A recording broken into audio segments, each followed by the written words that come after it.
exacerbated by the fact that a lot of the teams here do prefer to play edge, right? And so when you have so many of those teams stack up on a specific edge, especially with the way that the shifts have been going and putting teams that don't even like to play edge in that position. Oh no, look at this, Matt. Oh, 777 is back for more. He doesn't get the vehicle, but he does find himself inside. And this, good, get behind a tree. Unfortunately, the UAZ does not have a great turning radius, so he'll be able to survive for now. But the problem now becomes is the rest of 17 is probably going to loot and try to send someone over here. I mean, just essentially whip out the red cape, right, and just do a little bit of. Oh, he backed up into it. This is bad though. I mean, we laugh, but this is the second time a member of the Expendables has thrown away a life this early. I mean, I understand how important vehicles are, but it's not worth a player dying 2 games in a row. I'm kind of surprised he ruins, but let's be honest. Look at the way everybody's moving. The problem, though, is the amount of space, Matt, that was just cut off from so... Use the opportunity and the covering fire that has been presented to send it in, while at the same time, it's going to be the Expendables rolling right by 4 Angry Men, who we saw just have a couple shots hit them from Falcons a moment ago. And that is going to lead into a drop-off, and yes, TE just jumps right down into the thick, but this feels like nobody's going to come out of this one clean. HSMM also going to have to move over. At least you've managed to get away from the Pachinki hillsides, but TE just sent it in desperation, and teams in Pachinki at Circle 4, well, it's just making the best of a bad situation. Cerberus look like they're going to be wrapping in. They might have their eyes set on that line. Most of our teams, he might be able to harass them and move just a bit closer. Beneficiaries of this are going to be Sonics, though, who managed to move into the north and get away from it all. Yeah, Sonics were able to actually kind of get behind the position there of Tyloo, so they might hear this fight and start to find their window of opportunity to start pushing in, but Genji playing with a lot of confidence here, going back and forth between the fight of Question Mark and Tyloo, and it's now starting to cost them a little bit, but Pio is relentless. He'll find another one in a trade. On to Question Mark, but best of luck will find Taman. Pio moved into this position aggressively, now having to deal with Shin. 755 that are coming up back behind him. He's going to go down. EJ, the last one up for his squad, seeing if maybe he can get a knockback onto a doozy again, but this has just come apart for anything that Genji was trying to set up. This Tyloo reposition just coming in is just going to demolish. Yep, and that is it. And this is, again, what I was worried about. And unfortunately, that's going to mean the fact that T5 does not have much more life that they can breathe. Yeah, all these teams in the north, I think you said it, playing chicken basically to see who was going to go first. And so T5 was the one that went first. Now Nate's utility coming their way. If you mind. But also if you mind, and even QM now starting to get in this fight as QM goes for the knock and Phil is going to fall.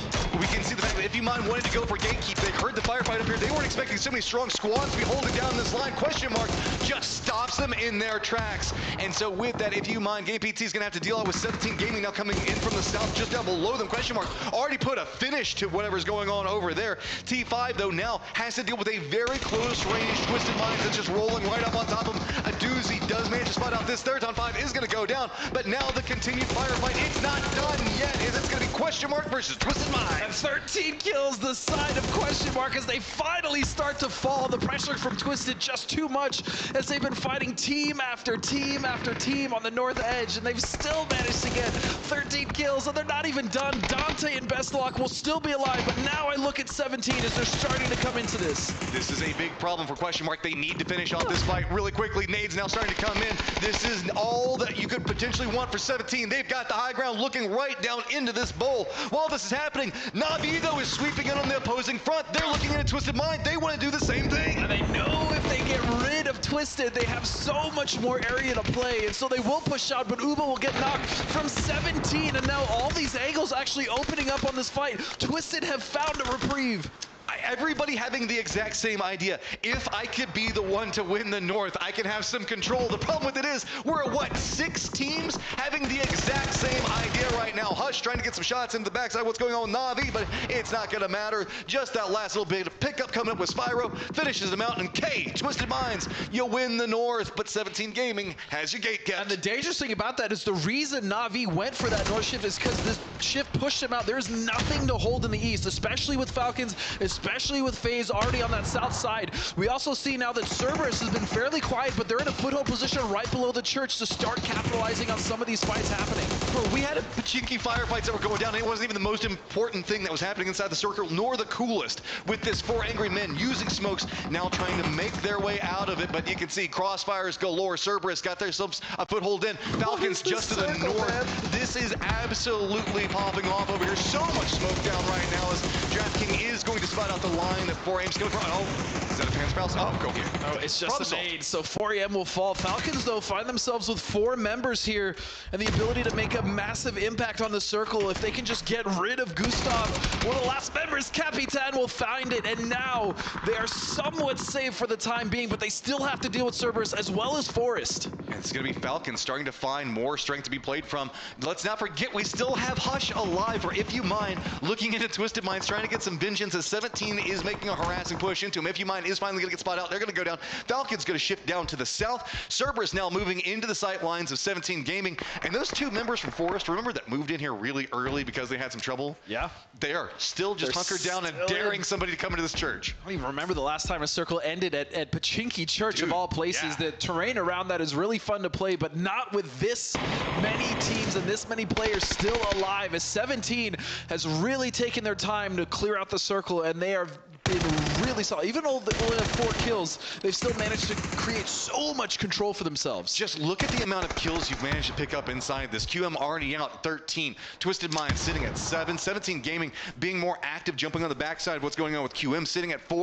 This is where everybody is now starting to get a feel for how they were wanting to navigate the circle. It got messy up here to the north. So many people having a similar idea, but now it's going to be yet again another cluster where Twisted Minds is going to be jumped on. They've been trying to defend for so long against so many different teams, and they've survived. They've even managed to keep up multiple members now, but Falcons spreading out on the south will try to find a knock here to open up this area for themselves. Dude, Spiral hopping inside the car to shift over to the other side was so good. The issue is 17 Gaming was waiting on the opposing side of it. Now, are they going to line up? Are we just going to see them separate out? Looks like Falcons realizing, okay, we got what we wanted. Let's shift back into the east. 17's like, okay, we got what we wanted. West is going to be ours. Cerberus is just like, what the hell's going on to the north? And Forest is just like, just don't come in our house, man. Cerberus, though, have even found 5 kills for themselves, as have Falcons coming in, again, from the south side, from Pachinki, getting here quite early, and now without taking too much damage, Cerberus is really starting to spread out and look for these kills, as they know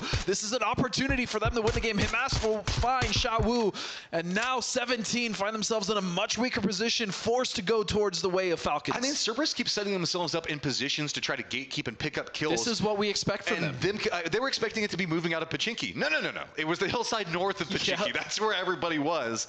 As this is led most teams, actually all of our teams, now shifted into a very eastern lane just due to the fact of how open. There's a road that's going over there to the west, but does make the circle a lot smaller, as we are going to close in, and the center point of this one is just going to be on the outside of church. I really love what Cerberus is doing now. They're actually spreading out as 3, maybe leaving an Enka down there on the south in Tycon to just watch the church, as they are now starting to hunt these kills. They know there's a few teams that are only down to 1 or 2, as they're spreading out on the west side. Center dot will be on church, Matt, and so we're going to converge up there. Well, guess what? You mentioned it earlier. Forest is just sitting there. They haven't been able to get kills, but that's not their fault. They haven't been able to. They lost poorly, right? And besides, if you had these firefights going on around you and you only had 2 members, would you stick your head out of that building? I sure would. I would maybe think about it, but that doesn't mean I would act upon those thoughts. I would go about a couple of peeks to get some information, so that's about it. Cerberus, though, is running a 2-2. They separated out, moved over to the west, see if maybe they can get some vision on what's going on with 17. This hillside and the pathing that each one of these teams has and the options that they can work around does mean the fact that highest likelihood Falcons, and the northern part of Falcons, I should say, is going to bump into 17 Gaming, but Cerberus has a very strong control area that they're playing to the south. And the problem for Falcons and 17 is they're much closer to each other, so once that fight does start to break off, Cerberus will be chomping at the bit to make sure that they're in that area so they can pick up the kills of third party effectively. Suju will find the first knock, but Capitan will make a return. And this is exactly what we were expecting. Falcons now have to hunker down. 17 Gaming just going to be to the north of them. Cerberus going to go and spot that one out, finish it, and now it's going to be about getting control over the dot itself. Though. Yeah, they just run up into this. They know exactly, okay, there's going to be somebody inside a church. There's a knock over here. Center dot is ours. You come to us. And all of a sudden, a team that was on the bottom, 7 kills, now 4 strong, in a position to win the game. Falcons are a little bit on the back foot. The nade will find Capitan, but don't forget about Forest Gaming, as a second nade will take down Draft. You can see Falcons just trying to wing their way through this one. They've got smokes down in front of him. Hamas got the bead. He sees out where Emmy's going to be. He's going to get another knock. Falcons just can't even find a way to fight their way back from this one just yet. Silton, though, with that land experience, finally coming in, gets multiple knocks. He's putting the team on his back. He's walking out trying to find it. Isaki's finally going to see him, take him down. But with this, the cost has been big. Forrest now walking in. Munto spots it, and Forrest gets it. Forrest Gaming gets the win. The knocks were there huge.